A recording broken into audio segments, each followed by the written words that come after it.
సుమన్ టీవీలో మీ business promotions కోసం ఈ కింది నెంబర్ను సంప్రదించగలరు.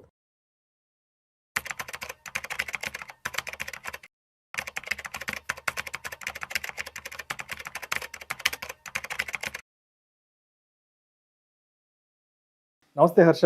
నమస్తే sir. Welcome to Vishnu talks. Thank you. So Harsha, ఈ రెంటల్ అగ్రిమెంట్కి సంబంధించి కొత్త రూల్స్ వచ్చాయంటూ కూడా సోషల్ మీడియాలో విపరీతంగా కొన్ని వీడియోస్, ఆర్టికల్స్ కూడా బాగా వైరల్ అవుతున్నాయి. రెంటల్ యాక్ట్ 2025 అంటూ కూడా దానికి సంబంధించిన వార్తలు విపరీతంగా సోషల్ మీడియా వైరల్ అవుతున్నాయి. ఏంటి అసలు ఈ రెంటల్ యాక్ట్ 2025 అంటే? అదేవిధంగా రెంటల్ అగ్రిమెంట్కి సంబంధించి టెనెంట్ తప్పనిసరిగా ఎటువంటి విషయాలను ఫాలో అవ్వాలి అంటారు? So correct sir. ఇప్పుడు చాలామంది మన వాళ్ళు ఎవరైనా సరే వెళ్ళి కొత్తగా ఇల్లు అద్దెకు తీసుకోవాలన్నప్పుడు చాలా ప్రాబ్లమ్స్ వస్తాయి, ఎస్పెషలీ ఓనర్తో. ఎందుకంటే ఓనర్ ఎక్స్పెక్టేషన్స్ డిఫరెంట్గా ఉంటాయి, మీరు యాజ్ ఎ టెనెంట్గా మీ ఎక్స్పెక్టేషన్స్ వేరేగా ఉంటాయి. ఈ రెండు ఎప్పుడు మీట్ అవ్వవు. ఇంకా పెద్ద ప్రాబ్లం మారుతుందంటే, మీరు వేరే ఊరికి వెళ్ళి, అంటే మీరు తెలుగు వాళ్ళు అయ్యి ఉండి ఎక్కడ బాంబేకి వెళ్ళి ఫ్లాట్ తీసుకోవాలనుకున్నారు అనుకోండి, అక్కడ అతను ఏదో హిందీలో మీరేదో తెలుగులో, ఇంకా ప్రాబ్లం చాలా పెద్దగా అయిపోతుంది, లాంగ్వేజ్ నాన్ సింక్ అయిపోద్ది. కరెక్ట్. అండ్ అతను ఇంకా మిమ్మల్ని అడ్వాంటేజ్ తీసుకోవాలనుకోవడం, ఎందుకంటే అతను లోకల్ కాబట్టి అతనికి అక్కడ ఏదో పవర్ ఉంటుంది, బయట నుంచి వచ్చిన వాడు నేను ఆడుకుందాంలే వీళ్ళతో, అలాంటి మైండ్ సెట్లో కూడా ఉండొచ్చు. సో అటు టెనెంట్స్ ఇబ్బంది పడతారు, కొన్ని ప్లేసెస్లో టెనెంట్స్ ఓనర్స్ని చాలా ఇబ్బంది పడతారు. సో దానివల్ల ఓనర్స్ కూడా ఇబ్బంది పడతారు. సో మీరు చాలా కేసులు వింటానే ఉంటాం, ఒకవైపు ఇద్దరు టెనెంట్ అన్నా ఇబ్బంది పడుతూ ఉంటాడు, ఓనర్ అన్నా ఇబ్బంది పడుతూ ఉంటాడు. సో దీన్ని కొంచెం స్ట్రీమ్ లైన్ చేసి ఎవరు ఇబ్బంది పడకుండా ఒక స్టాండర్డ్ ఫార్మాట్ తీసుకురావాలని చెప్పి 2021లో central government model tenancy act అని తీసుకొచ్చింది. ఇది మోడల్ యాక్ట్ అని ఎందుకు అని అన్నారంటే, టెనెన్సీ అనే స్పేస్ స్టేట్ సబ్జెక్ట్ కింద వస్తుంది. జనరల్ గా central subject, state subject, concurrent list 3 ఉంటాయి. సెంట్రల్ సబ్జెక్ట్ అంటే దాని మీద పార్లమెంట్ లాస్ చేయొచ్చు. స్టేట్ సబ్జెక్ట్స్ అంటే వాటి మీద ఓన్లీ స్టేట్ గవర్నమెంట్స్ లాస్ చేయొచ్చు. ఫర్ ఎగ్జాంపుల్ అగ్రికల్చర్ రిలేటెడ్ ఏదైనా సరే మన స్టేట్ లా చేయొచ్చు. అలాగే ఈ టెనెన్సీ కూడా మన స్టేట్ లా చేయొచ్చు అనమాట. అందుకని సెంట్రల్ గవర్నమెంట్ అన్ని స్టేట్స్ దగ్గర ఒకటే టైప్ లో లాస్ ఉండాలని చెప్పి కొన్ని key central theme of the act మాత్రం వాళ్ళు ఒక మోడల్ యాక్ట్ చేసి అన్ని స్టేట్స్ కి ఇచ్చారు. ఈ మోడల్ యాక్ట్ ప్రకారం దీంట్లో మీరు కావాల్సిన కొన్ని చిన్న చేంజెస్ చేసుకొని మీ స్టేట్లో ఇంప్లిమెంట్ చేయండి అని. సో ఆ మోడల్ టెనెన్సీ యాక్ట్ ప్రకారం ఏంటంటే, ఇంతకుముందు అగ్రిమెంట్ ఎవరన్నా చేసుకుంటే జనరల్గా రెంట్కి చేరే వాళ్ళందరూ అగ్రిమెంట్ చేసుకోవాలి. ఎందుకంటే అట్లీస్ట్ ఒక 11 months 12 monthsకి ఇలా నేను ఓనర్ టెనెంట్ కలిసి ఒక అగ్రిమెంట్ చేసుకొని ఉండాలి.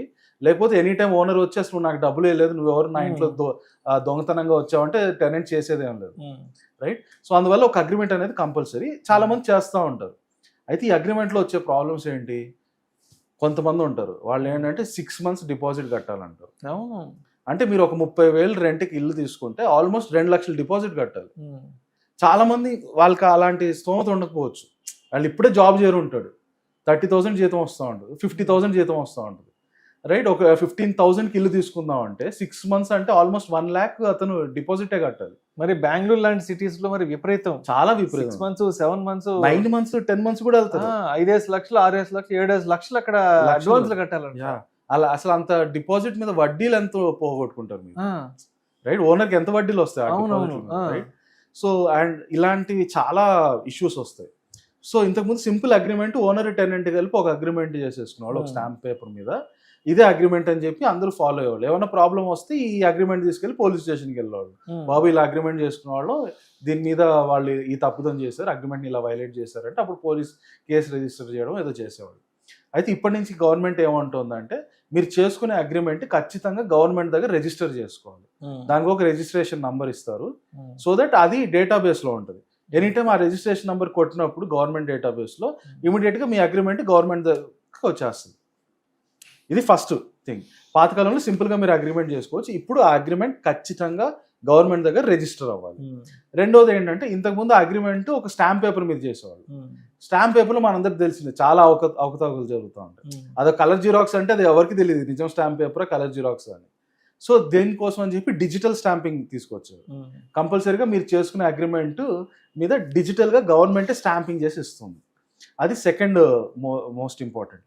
థర్డ్ వచ్చి ఇందాక మనం అనుకున్నాం కదా సెక్యూరిటీ డిపాజిట్స్ విపరీతం 6 months 10 months 11 months ఇంత హై సెక్యూరిటీ డిపాజిట్స్ ఉన్నప్పుడు గవర్నమెంట్ ఏమంటుందంటే అట్ ద మ్యాక్స్ మీరు కేవలం 2 months సెక్యూరిటీ డిపాజిట్ మాత్రమే ఛార్జ్ చేయగలరు. సో మీరు కట్టే రెంట్కి 2 times మాత్రమే అట్ ద మోస్ట్ అది హయ్యర్ లిమిట్. అదే మ్యాక్స్. దాని మీద ఎవరైనా వచ్చి నేను 3 months రెంట్ నాకు సెక్యూరిటీ డిపాజిట్ పెట్టడానికి అడగడానికి వీలు లేదు. Maximum security deposit limit only 2 months. So మీరు కట్టే రెంట్కి 2 months సెక్యూరిటీ డిపాజిట్ కట్టాల్సి వస్తుంది. ఇది మూడో ఇంపార్టెంట్. నాలుగోది ఏంటంటే ఇంతకుముందు రెంట్ ఓనర్కి నచ్చిన ప్రకారం పెంచుకుంటూ వెళ్ళేవాళ్ళు. గవర్నమెంట్ ఏమంటుందంటే 1 సంవత్సరం నుంచి నెక్స్ట్ సంవత్సరానికి లిమిట్ ఇచ్చింది 5 to 10%. అటు 5% నుంచి ఇటు 10%. ఈ రెండింటి మధ్యలోనే మీరు పెంచగలిగే పర్సంటేజ్ ఉండాలి. ఇష్టం వచ్చినట్టు 15-20% పెంచడానికి వీల్లేదు. అలాగని 5 కంటే తక్కువ కూడా అంటే అది చేసుకోవచ్చు. యాక్చువల్గా 0 పెట్టుకొని చేసుకోవచ్చు. బట్ అల్టిమేట్లీ 10% అప్పర్ లిమిట్ అయితే పెట్టారు. 10% కంటే ఎక్కువ పెంచకండి అని. అండ్ వీటన్నిటికంటే ఇంకా ఇంపార్టెంట్ ఏంటంటే ఈ మొత్తం ప్రాసెస్లో ఏదైనా డిస్ప్యూట్ వస్తే, మీరు అగ్రిమెంట్ చేసుకున్నారా, ఇంట్లో ఉన్నారు, ఏదైనా డిస్ప్యూట్ వస్తే దానికి ఇంతకుముందు మీరు కోర్టుకి వెళ్తే అది సంవత్సరాలు కేసుకి వెళ్ళలేదు. ఈ కొత్త మోడల్ టెనెన్సీ యాక్ట్ ప్రకారం ఏంటంటే special fast track courts exclusively for rental అగ్రిమెంట్స్కి ఫాస్ట్ ట్రాక్ కోర్ట్స్ ఉంటాయి. అవి only rental agreements related problems చూస్తాయి. సో డైరెక్ట్గా మీరు ఆ కోర్టు దగ్గరికి వెళ్తే వాళ్ళు ఇమీడియట్గా 24 hours 48 hours లేకపోతే విదిన్ 1 week 2 weeks ఆ కేసుని రిజాల్వ్ చేయడానికి వాళ్ళు చేయగలిగి మ్యాక్సిమం ఎఫర్ట్స్ చేసి కేసుని రిజాల్వ్ చేస్తారు. Right. At the same time ఇంకోటి ఏంటంటే ఓనర్స్కి టెనెంట్స్ మీద చాలా ప్రాబ్లమ్స్ ఉంటాయి. ఏంటి, టెనెంట్ రెంట్ కట్టలేదు. అలాంటి టైంలో ఏంటి అంటే ఈ యాక్ట్ దానికి కూడా ప్రొవిజన్స్ ఇస్తారు. ఒకవేళ టెనెంట్ 15 days రెంట్ కట్టకపోతే మీరు ఇమీడియట్గా ఆ టెనెంట్ని ఇంట్లో నుంచి ఖాళీ చేసి ఆ సెక్యూరిటీ డిపాజిట్ కంప్లీట్గా ఫోర్ఫీట్ చేయొచ్చు. ఇలాంటి ప్రొవిజన్స్ కూడా ఆ యాక్ట్ ఓనర్స్ని కూడా సేవ్ చేయడానికి పెట్టింది.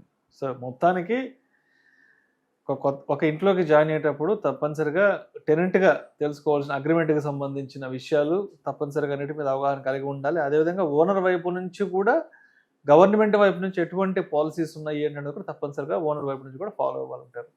Yes. Thank you so much Harsha. Thank you.